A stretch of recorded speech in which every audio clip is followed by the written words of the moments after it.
अस्सलाम वालेकुम नाज़रीन, प्रोग्राम दिन भर में आपको खुशामदीद कहते हैं। मैं हूं आपकी मेज़बान शहरबानो अवान। आज के प्रोग्राम में हम सबसे पहले बात करेंगे अमेरिका ईरान जंग के ख़ात्मे के हवाले से कोशिशें की जा रही हैं और आबनाए हुरमज़ पर अमरीकी घेराव के हवाले से। तो पाकिस्तान एक बार फिर आलमी अमन के लिए मशअल राह बनकर उभरा है, जहाँ इस्लामाबाद में अमरीका और ईरान के वफूद की मुमकिन आमद खत्ते में जंग के बादल छटने की एक मुखलिसाना कोशिश है। वज़ीर आज़म शहबाज शरीफ और आर्मी चीफ जनाब से मुनीर की सफारती बसीरत का एतराफ़ खुद अमरीकी नायब सदर JD वेंस ने भी किया। मगर सवाल ये है, क्या वाशिंगटन वाकई अमन चाहता है? एक तरफ मुज़ाकरात की मेज़ सजाने की बातें हो रही हैं और दूसरी तरफ आबनाए हुरमज़ में अमरीका ने बहरी नाकाबंदी करके जंग की आग को हवा दी है। अमरीका की ये दोगली पॉलिसी साबित करती है कि वह अमन नहीं बल्कि अपनी शराइत और तसल्लुत मुसल्लत करने का ख्वाहिशमंद है। आबनाए हुरमज़ की नाकाबंदी दरअसल सिर्फ ईरान के खिलाफ नहीं बल्कि उभरती हुई मौशी कुव्वत चीन को कमज़ोर करने की भी अमरीकी साजिश है। बीजिंग अपनी तवानाई की ज़रूरत का तकरीबन 40% तेल इसी शरक से हासिल करता रहा है। यही वजह है कि चीनी वज़ीर दिफा ने अमरीका को दो टोक वार्निंग दी है कि वो उनके स्ट्रेटेजिक मफादात में मुदाखलत से बाज रहे। वाशिंगटन ईरान के साथ चीन के $400 अरब के तारीखी माहदे और बढ़ती हुई शराकत दारी से खौफज़दा है। इसीलिए वो तवानाई की तरसील के आलमी रास्तों को यरगमाल बनाकर बीजिंग के मौशी पहिए को रोकना चाहता है, जो बैनुल-अक़वामी कवानीन की खुली तौहीन है। आलमी बसात पर इन हालात को हम बदलते हुए देख रहे हैं और अमरीका का रोब और दबदबा तोड़ा जा चुका है। ईरानी वज़ीर ख़ारजा अब्बास इराक़ची और सदर मसूद पज़ेश्कियान ने रूस और फ्रांस के सामने वाज़े कर दिया कि तेहरान किसी भी नाजायज़ दबाव के सामने सर नहीं झुकाएगा। मज़ाहमती महाज से पहले ज़्यादा मजबूत दिखाई देते हैं और हिलरी क्लिंटन का एतराफ़ कि अमरीका कमज़ोर पोजीशन में है इस गिरती हुई सुपर पावर की बौखलाहट का आईनादार है। जब तक वाशिंगटन अपनी सेहोनी सरपरस्ती और गासिबाना रवैया तर्क नहीं करता, खित्ते में पायदार अमन की कोशिशें अधूरी रहेंगी। इसी पर बात करेंगे। हमारे गेस्ट हमें ज्वाइन कर चुके हैं। हमारे साथ मौजूद हैं साबिक सफ़ीर GR बलोच साहब और हमें ज्वाइन किया है दिफाई तज्ज़ियाकार major general retired Samresh Salik साहब ने। आप दोनों का बहुत शुक्रिया। जनरल साहब, सबसे पहले आपके जानिब आऊँगी, क्या आबनाए हुरमज़ में अमरीकी बहरी नाकाबंदी वाकई जंग की तैयारी है? क्योंकि अमरीका की जानिब से तो बहुत बड़े बड़े दावे किए जा रहे हैं कि हमने कंट्रोल जो है उसका करना शुरू कर दिया आबनाए हुरमज़ पर। चीन के हवाले से ये कहा जा रहा है कि चीन के जितने भी जहाज़ वहाँ से गुजर रहे थे उनको ब्लॉकेज किया जा रहा है। आप क्या समझते हैं, अगर ऐसा करने में अमरीका कामयाब हो जाता है तो बाज़ाब्ता तौर पर चीन भी इस जंग में शामिल हो जाए? थैंक यू वेरी मच, आपने मुझे प्रोग्राम में लिया। सबसे पहले मैं ये कहना चाहूँगा कि अमेरिका ने बहुत ज़्यादा कोशिशें की हैं मुख्तलिफ ज़राए से कि ईरान को धमकाया जाए, लेकिन ईरान उनके धमकाने में नहीं आ रहा। उन्होंने चाहे वो पूरी सिविलाइजेशन को ख़त्म करने की बात की, अब उन्होंने स्ट्रेट ऑफ हॉर्मुज़ को ब्लॉकेट की बात की है। मेरी इंफॉर्मेशन के मुताबिक पहले दिन ही वो ब्लॉकेट ब्रेक हो गया जब चाइना के जो शिप्स है वहाँ से वो स्ट्रेट ऑफ हॉर्मुज़ से अनइम्पीडेड गुजरे हैं। सो ये जो बार बार आप सुन रहे हैं कि प्रेसिडेंट ट्रम्प बार बार कह रहे हैं कि I will not let Iran have nuclear weapons, मेरे नज़दीक वो जंग ख़त्म करने का कैसेस बलाए क्रिएट कर रहे हैं कि कल को जो मेरी असेसमेंट में ऑलरेडी इस पे एग्रीमेंट्स हैं और उनको कोई एश्योरेंसेस है कि अमेरिका ईरान नहीं न्यूक्लियर वेपन बनाना चाहता। तो प्रेसिडेंट ट्रम्प कल को कह सकते हैं कि जो मेरा मेन ऑब्जेक्टिव था, जो डिक्लेयर्ड ऑब्जेक्टिव था, जो कि था कि ईरान को न्यूक्लियर वेपन नहीं बनाने देने, वो मैंने हासिल कर लिया, तो मैं इस वजह से जंग जीत गया। अब अमेरिका ने एक छोटी सी सक्सेस को बड़ा सक्सेस प्रोजेक्ट करके इस जंग से निकल रहा है। अभी ब्लॉकेट शुरू हुआ है तो बातें शुरू हो गई हैं कि हो सकता है सेकंड राउंड हो टॉक्स का, और यहाँ तक बातें शुरू हो गई हैं कि शायद प्रेसिडेंट ट्रम्प जो पाकिस्तान आए जब इसके ऊपर कोई डील होती है। तो मेरे नज़दीक एक दफ़ा फिर अमेरिका इस तलाश में है कि उन्हें कोई एग्जिट मिले, और ये जो ब्लॉकेड है ये मेरे नज़दीक इफेक्टिव नहीं हो सकेगा, क्योंकि इससे वो ममालिक भी इफेक्ट होंगे लाइक चाइना, जापान, कोरिया, जिनकी की अभी सप्लाई लाइन यहाँ से चल रही है। सो चाइना ने तो ऑलरेडी इसको ब्रीच कर दिया है। तो ये मेरा ख्याल है कि अमेरिका और ज़्यादा एम्बैरस हो रहा है और इसके अलावा कुछ गेन नहीं कर पाएगा। ठीक, ईरानी हुकाम का कहना है जनरल साहब कि अगर मुज़ाकरात को दूसरा दौर होता है तो पाकिस्तान हमारी तरजीह है। क्या ये पाकिस्तान के बढ़ते हुए दिफाई और सफारती असर रसूख का इतराफ़ है? क्योंकि हम देख रहे हैं कि अभी वज़ीर आज़म शहबाज शरीफ जो हैं वो भी दौरे पर जा रहे हैं सऊदी अरेबिया, MBS के साथ उनकी मुलाकात भी होगी। तुर्की के हवाले से भी खबर है कि दौरा वहाँ पर भी करेंगे। तो कितना हम दौरा है ये? अल्हम्दुलिल्लाह, अल्लाह का करम है कि पाकिस्तान अपने स्ट्रेटेजिक स्ट्रेचर में गेम कर रहा है जी। और ये पाकिस्तान की रीबर्थ शुरू हुई थी मई 25 से और अभी तक अल्लाह ताला के फजल से उसमें मजीद जो है वो इंक्रीज हो रही है। और ईरान का भी एक्सेप्ट करना और ट्रस्ट करना पाकिस्तान के ऊपर, अमेरिका का भी करना, बाकी जो प्लेयर्स हैं लाइक चाइना, रशिया, उनका भी ट्रस्ट करना, आई थिंक बहुत बड़ी सफारती कामयाबी है पाकिस्तान की। बिल्कुल।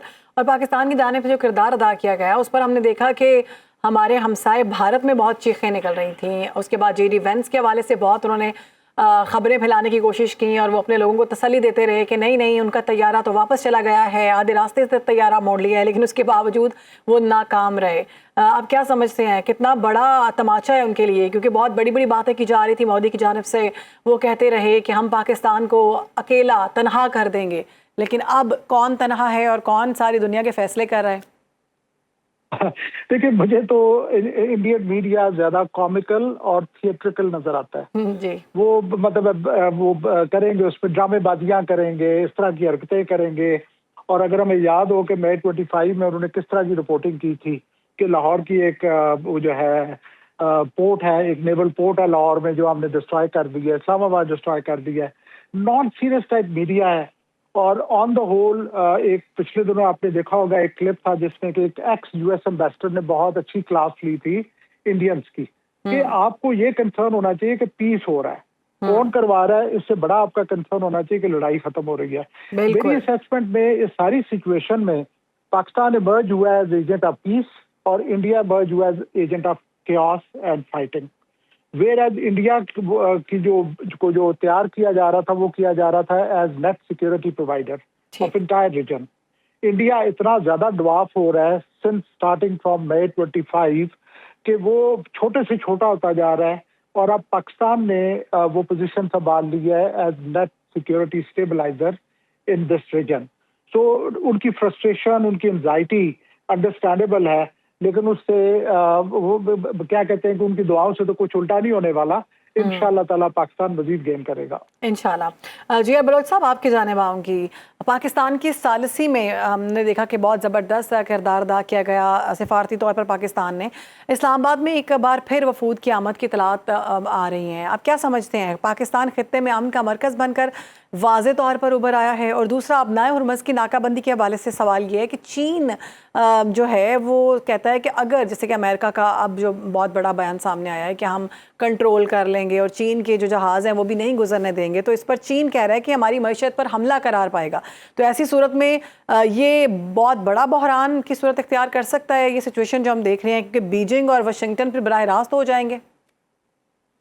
क्योंकि देखिए, दो आपके सवाल जो हैं वो ज़िम हैं, एक ही सवाल में आपने किए। तो पहले मैं पाकिस्तान के रोल के मुतालिक बात करूंगा कि पाकिस्तान जिस तरह बात हो रही थी कि वाकई पाकिस्तान ने इस्टेब्लिश कर लिया है अपने आप को। पहली बात मई में यही हुआ था कि हम एक क्रेडिबल मिलिट्री मिडिल पावर है। उसके बाद नेक्स्ट होता है कि क्या ये जो मिलिट्री विक्ट्री हमारी है, जो स्ट्रेटेजिक विक्ट्री है, इसको हम और यही हम उस वक्त भी यही बात कर रहे थे कि it must be converted into some kind of a tangible diplomatic and economic advantage. तो अल्हम्दुलिल्लाह मारका हक के बाद ये मारका अमन जो हमने अंडरटेक किया, अल्लाह की मेहरबानी से Pakistan has been established as a stable, as a reliable, as a credible diplomatic political front के ऊपर भी अपने आप को उसने अपना लोहा बनवा लिया। यही होता है ना कि भाई आप मिलिट्री लेवल के ऊपर मजबूत हैं, अनडिफीटेबल हैं, क्रेडिबल हैं, आप पॉलिटिकल डिप्लोमेटिक लेवल के ऊपर हैं और स्ट्रेटेजिक लेवल के ऊपर है। तो मैं समझता हूँ इन तीनों जो स्पेयर्स में अल्लाह ने हमें बरतरी दी है या एजाज मैं कहूँगा दिया है, तो उसमें बहुत सारी काविशें हैं, बहुत सारी सोच है। और जिसको मैं थोड़ा सा कहूँगा कि देखिए, हमारी मार्के हक में भी और मार्के अमन के अंदर भी वही विजनरी स्ट्रेटेजिक थिंकिंग, जो मुझे कोई आर नहीं है नाम लेने में, फील्ड मार्शल आसिम मुनीर साहब, प्राइम मिनिस्टर शहबाज साहब और जो पूरी टीम इस वक्त उनके साथ है वो, और प्रेसिडेंट का भी सुनते हैं कि वो भी कोई ना कोई अपना इनपुट देते रहते हैं। तो मैं समझता हूँ इस वक्त जो पॉलिटिकल लीडरशिप है, जो स्टेक होल्डर्स हैं, वो तमाम की इनपुट उसके अंदर है। फिर आप लोगों की काविशें हैं, जो मीडिया के लोग हैं, बलोच साहब, बिल्कुल आपने दुरुस्त फरमाया। आप क्या समझते हैं, क्या पाकिस्तान वाकई गैर जानिबदार तौर पर सालिस का किरदार अदा कर सकेगा आने वाले वक्त में भी? क्योंकि हम देख रहे हैं कि बहुत से ब्लॉक्स जो हैं वो बनते हुए दिखाई दे रहे हैं। पाकिस्तान ने अपनी एक जहद कंप्लीट एक लिहाज से क्लियर कर दी है कि we be having balance relationship. और ये मैं बात शायद दोहरा भी रहा हूँ, अब नहीं आपके चैनल पे नहीं आया, कि मैं 35-40 साल रहा हूँ तो कभी भी मुझे इतनी बैलेंस फॉरेन पॉलिसी नहीं आई। दूसरा, मैं ये लोगों को दावा करता हूँ कि आप पाकिस्तान का नाम हटा के बताइए कि कौन सा वो मुल्क है जिसके जो है वो आयरन फिस्ट रिलेशनशिप है चाइना के साथ, स्ट्रेटेजिक रिलेशनशिप है रशिया के साथ, और इसी तरह से अहम जो रिलेशनशिप है विद अमेरिका के साथ, यूरोप के साथ, जीसीसी के साथ, तो उसमें अल्हम्दुलिल्लाह पाकिस्तान का नाम आता है। और ये लफाजी भी नहीं है, ना ही ये कि हम पाकिस्तान में इसलिए हमें करना है। जो चीज नजर आती है वो नजर आती है। हर एनालिस्ट कहता है कि पाकिस्तान इस वक्त एक रिलायबल, एक क्रेडिबल और एक फैक्टर ऑफ स्टेबिलिटी और पीस जो आया है। बल्कि इसको मैंने जिस दिन आए थे ये सब कुछ ऐलान, तो मैंने कहा पाकिस्तान को तो दुनिया का it should be called as the door of global security and peace, and that is what we will be inshallah, and I can add stability inshallah. जी, thank you. ठीक, जनरल साहब आपकी जानिब आऊँगी। ट्रंप का यूरेनियम के मामले पर समझौता ना करना, इस बयान को आप कैसे देखते हैं? क्या ये वाकई बहुत सीरियस चीज़ है या फिर ये सिर्फ महज बाकी बयानात की तरह हैं कि ईरान पर फौजी दबाव डालने की कोशिश की जा रही है? दूसरा, रशिया की जानिब से ये ऑफ़र की गई है ईरान को कि उनका यूरेनियम जो है वो अपने पास रख सकते हैं महफूज, तो इसको आप कैसे देखते हैं? मैम देखिए, ये तो नोन है कि ईरान के ऊपर जो सबसे बड़ी बंदिश है न्यूक्लियर वेपन बनाने की, वो अमेरिका नहीं है बल्कि इमाम खामनाई की वो फतवा है जिसपे उन्होंने कहा था कि ये न्यूक्लियर वेपन जो है ये एंटी ह्यूमैनिटी है जी, और ये इलीगल, ये नहीं होने चाहिए, अनजस्टिफाइबल है। तो मेरे नजदीक सबसे बड़ी बंदिश उनके ऊपर वो वाली है। आई डू नॉट असेस कि अमेरिका की ईरान की कोई ऐसी इंटेंशन है कि वो न्यूक्लियर वेपन बनाए, लेकिन हमने एक टर्म बहुत अच्छे तरीके से सुनी हुई है, बहाना, निशाना और ठिकाना। ये न्यूक्लियर वेपन एक बहाना बनाया गया है। एक्चुअली उन्हें इशू ये है कि Iran is the only country जो कि रेजिस्ट करता है इजरायली हेजमनी की इस मिडिल ईस्ट जी, इजराइल वाला, उसमें जो अगर कोई रुकावट बन सकता है तो वो ईरान ही बन सकता है। तो वो चीज है। और मैं, जैसे मैंने पिछले रिप्लाई में भी कहा था कि मुझे ऐसा लग रहा है कि प्रेसिडेंट ट्रंप एक एसेंस बुलाए टू क्रिएट कर रहे हैं कि कल वो कन्वीनियंटली कह सके, क्योंकि मुझे लगता है कि न्यूक्लियर के ऊपर एग्रीमेंट हो जाएगा। अच्छा। अब इशू है 5 साल का या 20 साल का। ईरान कह रहा था कि मैं 5 ईयर्स के लिए एनरिचमेंट नहीं करता हूँ, अमेरिका कह रहा था कि आप 20 ना करें, पाकिस्तान का सजेशन था 10 साल के लिए। तो इट इज फोर्सिएबल कि इसके ऊपर एग्रीमेंट हो जाएगा। इसको प्रेसिडेंट ट्रंप एक जस्टिफिकेशन बनाएंगे कि ये मेरा ऑब्जेक्टिव था कि मैंने ईरान को न्यूक्लियर वेपन नहीं लेने देना, वो मैंने अचीव कर लिया, तो मैंने जंग जीत लिया, मैं सारा कुछ क्लोज कर रहा हूँ। बिल्कुल ठीक है। मामला जो हैं वो हमें नज़र आ रहे हैं कि फ़िलहाल तो ईरान के हक़ में। बहुत शुक्रिया, हमारे साथ मौजूद थे जी आर बलोच साहब, मेजर जनरल रिटायर्ड समरेज़ सालिक साहब कह रहे थे इस सारी जंग के हवाले से उनका तज्जिया था। हम आगे बढ़ेंगे, आपको बताएंगे मुज़ाकरात की नाकामी के पहले दौर के बाद अब फिर इस्लामाबाद में अमेरिका और ईरान के वफूद की मुमकिना आमद की खबरों ने आलमी मंडियों और पाकिस्तान स्टॉक एक्सचेंज में खुशी की लहर दौड़ा दी है, जिससे साबित होता है कि दुनिया जंग नहीं बल्कि मौशी इस्तेहकाम चाहता है। पाकिस्तान की ये मुखलिसाना सालिस से खित्ते में अमन की आखिरी उम्मीद बनकर उभरी है, मगर दूसरी जानिब आबनाए हुर्मज़ पर मंडलाते ख़तरात ने तेल की कीमतों को एक बार फिर आग लगा दी है। आलमी ताकतों की ये रस्साकशी महज सियासी बयानबाजी नहीं बल्कि एक ऐसा ख़तरनाक खेल है जिसमें अगर अमन का रास्ता ना निकला तो आलमी मईशत का पहिया किसी भी वक्त जैम हो सकता है। अगर अमेरिका और इसराइल ने अपने हठधर्मी और सेहोनी एजेंडे की तकमील के लिए आबनाए हुर्मज़ जैसी आलमी शहरा को बंद करने की कोशिश की तो ये आलमी मईशत के ताबूत में आखिरी कील साबित होगी। इसी पर बात करेंगे। हमारे गेस्ट हमें ज्वाइन कर चुके हैं, माहिर मईशत हैं डॉक्टर इकरामुल हक साहब। बहुत शुक्रिया आपका डॉक्टर साहब वक्त देने के लिए। इस्लामाबाद मुज़ाकरात की सिर्फ खबर से हमने देखा कि स्टॉक एक्सचेंज में तेज़ी आई। अब क्या समझते हैं, पाकिस्तान की मईशत का मुस्तकबिल बराह रास्त इलाकाई अमन से जुड़ा हुआ है? जी, जाहिर है कि स्टॉक एक्सचेंज में तो परसेप्शंस का बहुत मसला होता है। अगर वहाँ अच्छी खबरें आए तो वहाँ तेजी आती है, और कोई भी जो नेगेटिव खबर होती है उसका इम्पैक्ट भी बहुत नेगेटिव पड़ता है। तो ये बात तो ठीक है कि पाकिस्तान भी मुतासिर होता है, और जो हमारी इस वक्त रीजनल सूरत हाल है उसका असर ना सिर्फ ये कि हमारी स्टॉक एक्सचेंज पर बल्कि मजमूई मीशत पर भी होता है, क्योंकि हम बराह रास्त उससे जुड़े हुए हैं। और इसलिए जाहिर है कि स्टॉक एक्सचेंज भी इन्हीं चीज़ों को रिएक्ट करती है कि अगर ये सूरत हाल मजीद ख़राब हुई तो हमारे लिए जो एक्सटर्नल शॉक है वो और भी ज़्यादा प्रॉब्लम्स क्रिएट करेगा। तो उसी लिहाज से फिर इन्वेस्टर्स अपनी पोजीशन लेते हैं। और ये बिल्कुल एक फितरी सी बात है कि स्टेबिलिटी ना हो तो जाहिर है कि नुकसान होता है, और ये अनसर्टिनिटी ही असल में मईशत में सबसे जो खौफनाक बात समझी जाती है कि अगर आपको ऑल ऑफ सडन कोई ऐसे हालात सामने आ जाए और सर्टिनिटी ना हो तो फिर जाहिर है सरमाया जो है वो अपने जो है वो कोशिश करता है कि उसको बचा के रखे और उसमें इन्वेस्ट ना करे। तो ये एक फितरी किस्म का बिहेवियर होता है जो इंसानी सतह पर भी होता है और पूरे माशरे की सतह पर भी होता है। बिल्कुल ठीक है। अभी जैसा कि हम देख रहे हैं कि आपने हुर्मस के हवाले से जो खबरें आ रही थी कि उसको मुकम्मल तौर पर बंद किया गया, लेकिन मुकम्मल तो नहीं है। ज़ाहिर है जो ईरान के साथ दोस्ताना ममालिक हैं उनको तो उनके लिए तो तेल की रवानी जो है वो दी जा रही है, पहुँचाया जा रहा है। पाकिस्तान है, चाइना है और दीगर ममालिक हैं।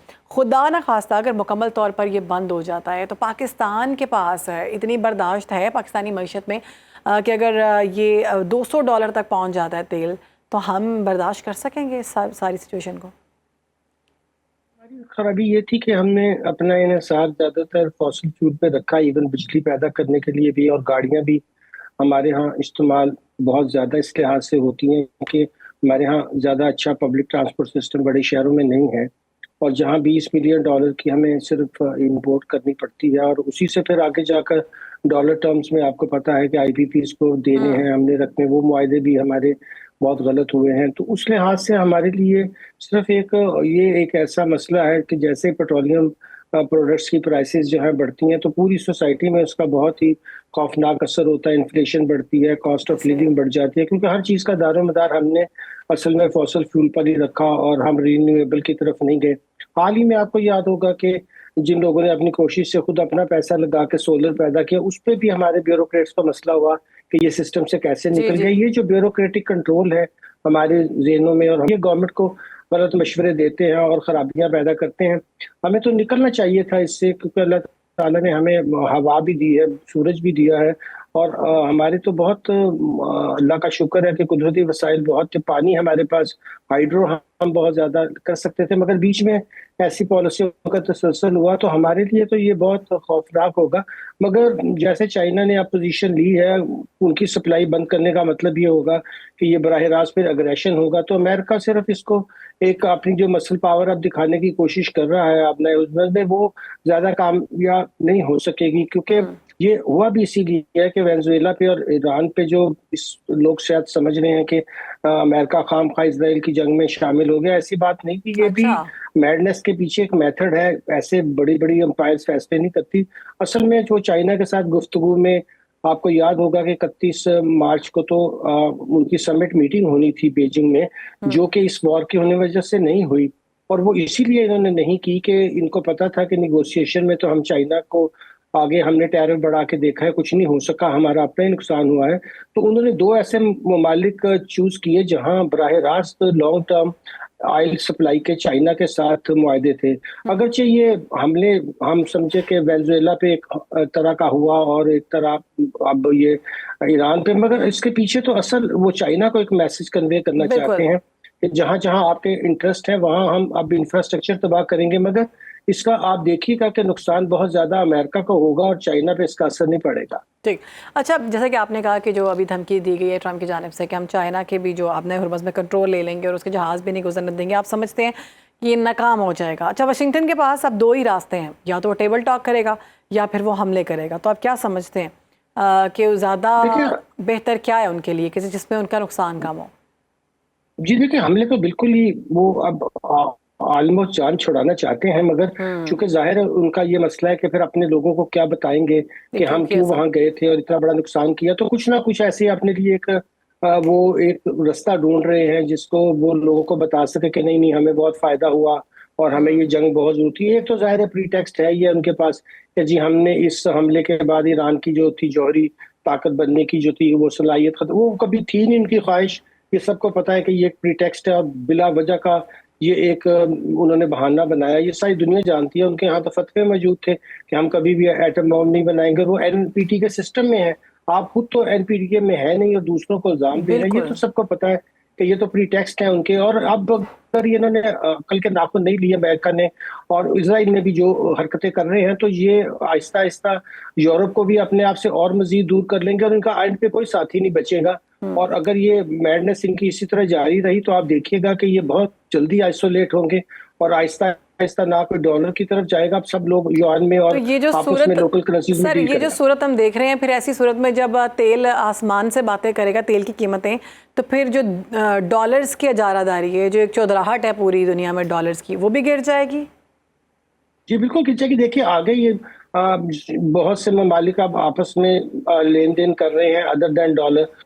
खुद आप हैरान होंगे कि भारत ने इसका इतना आया कि उन्होंने जब रशिया पे बहुत ज्यादा इन्होंने एम्बार्गोज लगाए तो उन्होंने उनसे तेल लिया, फिर उसको रिफाइन किया, फिर एक्सपोर्ट किया, तो उनको क्या नुकसान हुआ? वो आपस में रूबल और उनकी करेंसी में रूबल में भी काम कर रहे थे, अब युआन भी वो करना चाहते हैं। इस वक्त हैरानकुन बात जो नहीं सामने आती कि चीन और खुद इंडिया की जो इस वक्त ट्रेड है वो 120 बिलियन डॉलर तकरीबन उसी लेवल पर पहुंच गई है जो कि चाइना और अमेरिका की थी। तो अब आप खुद सोचिए कि इसका नुकसान किसको हो रहा है? बराह रास्त इसका नुकसान अमेरिका को हो रहा है, क्योंकि चाइना तो हर एक के साथ बिजनेस करता है, उन्हें तो कोई मसला नहीं होता कि वहाँ किस तरह की आइडियोलॉजी वाले लोग हैं। और वो सिर्फ और सिर्फ अपनी जो उनकी डिप्लोमेसी भी यही है कि हमने वॉर में नहीं जाना और सिर्फ हमने जो है वो ट्रेड ही करनी है और हमने इकोनॉमिक कॉपरेशन ही करने हैं। और जो बज़ाहिर दो हरीफ मुल्क नजर आते हैं, ब्रिक्स में भी वो उनके साथ बैठते हैं और ब्रिक्स का तो मकसद ही यही है कि